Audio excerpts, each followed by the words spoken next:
What's up, FOA Squad? I'm Anthony, and welcome to our channel, Life with Anthony. I hope everyone is doing well out there. I don't know what is happening with our weather today. It's like a combination of snow and rain. But anywho, I thought since we are not having the best weather day, what better time to share my last story time with you guys about Subject A.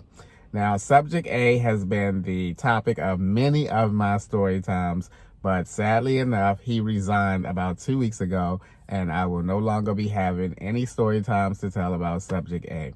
However, I did keep one in the vault, and I am so excited to share this one with you guys because it is a doozy. It's a doozy. All of the story times that I've told around Subject A has been pretty good, but this one is pretty good. All right, so let's get right into it. This story time starts on a Thursday. We had a customer who had multiple books, so our schedule was like 3 or 4 pages long with this customer books that we were going to print. So the plate room was not plating the plates in order of like they were on our schedule. So I had to spend a lot of time off the press searching for these jobs to bring to the press so that, we can print them. So when Subject A came in, he worked 12 hours this particular day. So he came in he was on third shift. So he came in at 7:30 as opposed to 11:30 p.m. So when he came in, I asked him if he could help me gather up some of these jobs and bring them to the press because I'm off the press a lot trying to find these jobs. So he said, yeah, sure. So he took the schedule out of my hand and he was gone for about 2 or 3 hours, gathering plates for me, gathering jobs for me. And I would say about 2 hours, maybe an hour and a half later, he came over and he brought like 3 carts of jobs over to the press. He gave me the schedule back and I looked at the schedule just to see, how many jobs he brought to the press. And I noticed that he checked off the jobs that he supposedly gathered and brought to the press with a red marker. Now, look, this red marker or red ink pen, one of them, is very important to what's coming up in this story. So remember the red check marks that he used to check off the jobs that he gathered and brought to the press. So the next day, Friday, he came in early again. And when he came in, I happened to be at the refrigerator getting something out of my lunch bag, whatever I was doing. And he came right up to me and he said, you didn't have the next job for the girl. I was like, what? He said, you didn't have the next job. The next job, when she finished the job that you were on, the next job was not there. I said, okay. Automatically, I become baffled and I'm starting to retrace my steps. And I remembered exactly where I left her off, the day before. So I got back to my workstation. I looked at the schedule because we were on the same schedule because that particular schedule was about 3 or 4 pages long. So we were on the same schedule. So I flipped back a couple pages to get where I left her off yesterday. And I looked, right? And I was like, okay. And I instantly noticed something. So I called him back to the press. I said, bring your ass on back here. Get on back here, So I brought him back to the press. He came back to my workstation and I asked him to show me which job was not ready, because I already found something out. I already discovered something. But at this point, I want to see what he's going to say, what he's going to do. So I asked him to show me which job was not ready for her. So he looked at the schedule, right? And he pointed to the next job, right? Guess what?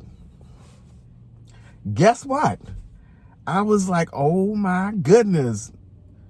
The job he pointed to had a red check mark next to it. It's supposed to have been one of them jobs that he gathered the day before and brought to the press, right? And I'm telling you guys, and I say I have never seen anybody turn around and walk away from me so goddamn quick. He noticed that he pointed to a job that he had a red check mark on.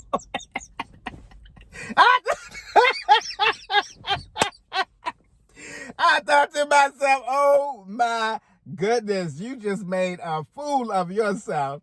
He turned around. I was like, what?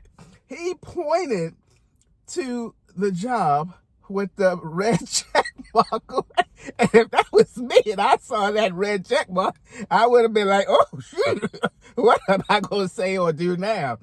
I thought to myself, he turned around and he booked. And I said to myself, yeah, that's right. That's right. Oh my God. I'm telling you, I never felt so much joy. Well, I have, but this was one of them. I thought to myself, you freaking moron. He didn't apologize to me or nothing. He just turned around and booked. I was like, yeah, that's right. Get on away from here. Get out of here.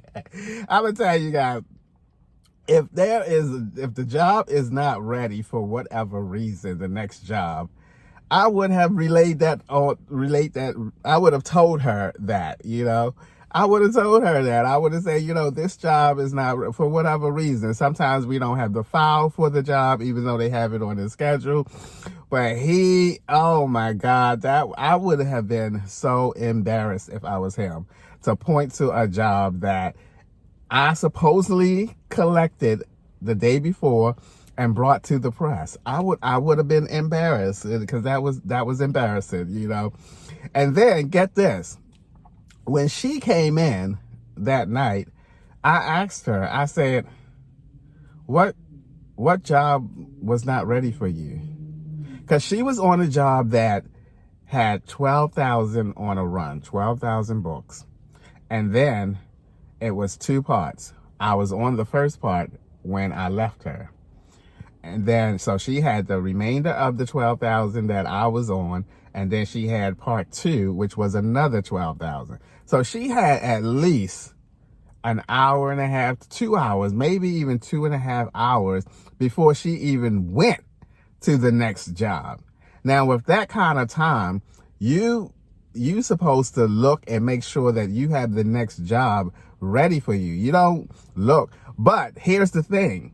If the jobs are checked off, it doesn't give you cause to look, because according to the schedule, that job should be at the press.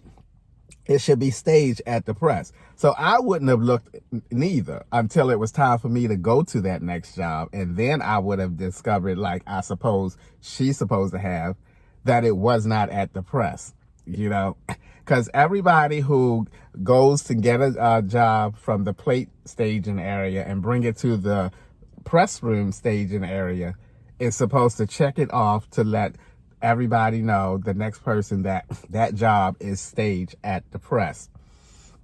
So she had no cause to look until she got to that job. And so I asked her, I said, what job was not at the press? You didn't have the next job?